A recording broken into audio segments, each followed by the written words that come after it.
My dear countrymen, dapat lamang natin kalimutan na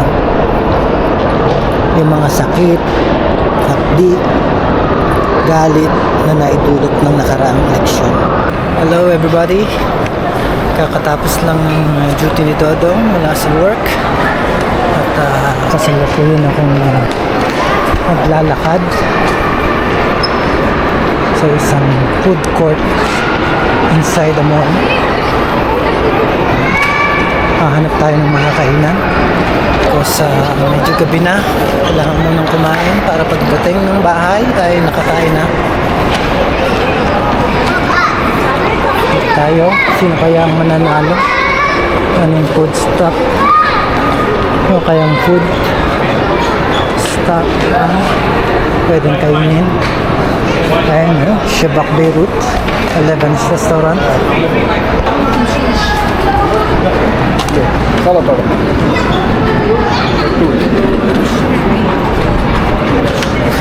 Pamimilian, pagpipilian, the option sa chicken yan, and rice. I don't know the others, pero ito, I know this one. That one is fatoush salad. I'll take that one. I'll go for it. Sana wala kailang mga beef bugin, tawuk, shish tawuk. Huh? Oh yeah! Hello, welcome Hello. to Shebak Beirut. Welcome to Shebak Beirut, Yes. my good friend Shebak Lebanese Beirut. bistro food. Thank you so much, my dear friend. Mbusha, Malavi. I don't know how to pronounce that. Definitely. Yun ang mga best taste of Lebanese cuisine.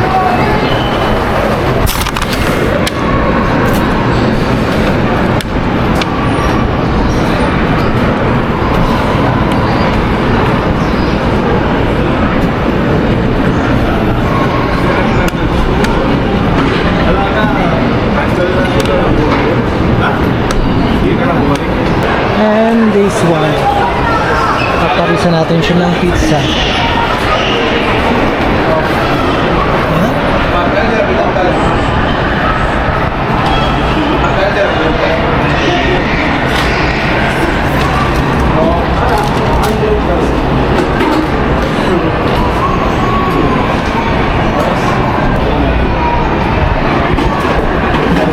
My friend, how are you? Good.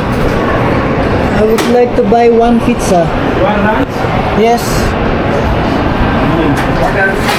only that one with discount. This one, huh? That one. That one. What else? That's fine. I'm fine. Only that one. Yes.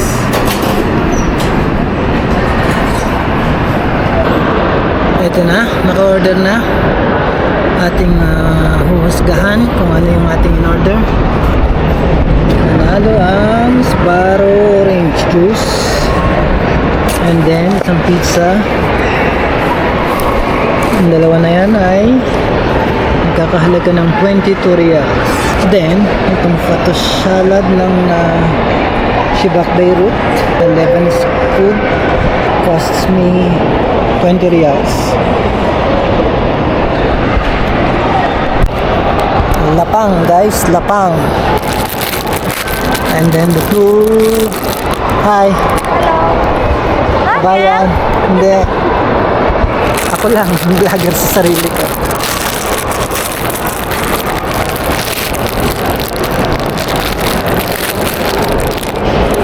Please do comment down below kung sa tingin nyo ay nasa tamang landas ang aking food for tonight. Healthy ba siya para sa aking edad o naliligaw ako ng landas? Siguro ang magiging issue lang dito ay yung pizza. Para sa mga nagkakaedad na kagaya ko, ang pizza ay hindi ganoon ka-recommended for the health of the people at my age.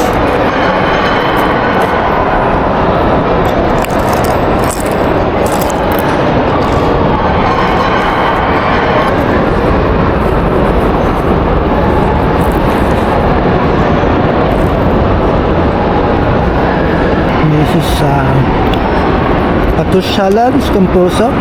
Ano yan? Hindi ko alam to. Ano to?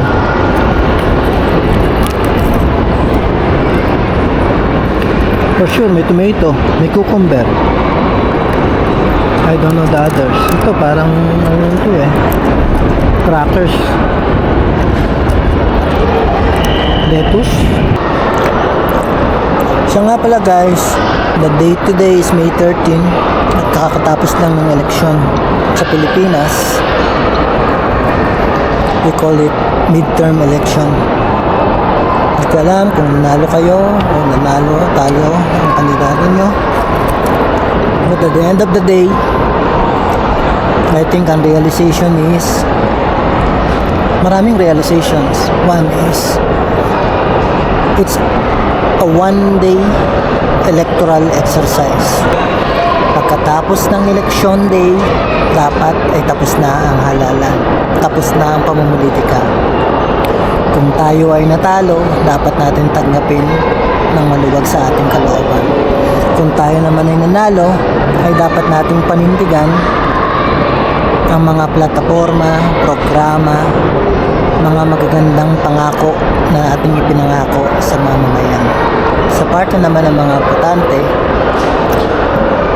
tingin ko hindi lamang sa araw ng eleksyon nagtatapos ang ating responsibilidad. Responsibilidad nating bantayan ang mga pangako ng mga kandidatong nanalo. Bantayan yun kung kanilang maisa sa katuparan ang kanilang mga pinangako. My dear countrymen, dapat lamang natin kalimutan na yung mga sakit, hapdi, galit na naidulot ng nakaraang eleksyon. As I said, it's a one-day electoral exercise. Kaya, let's move forward. Magkaroon na tayo ng healing and reconciliation sa ating mga katunggali. Huwag na natin hayaang pang balutin tayo ng galit, ng inggit, ng pagkakawatak-watak. Sapagkat hindi ito makakabuti sa ating pamayanan, sa ating bayan. Let's move forward. Mag-reach out tayo sa isa't isa at taos-puso nating tanggapin kung ano man yung naging resulta ng halalan. Muli, ito po ang yung Sulit TV. Stay safe everyone and God bless you all.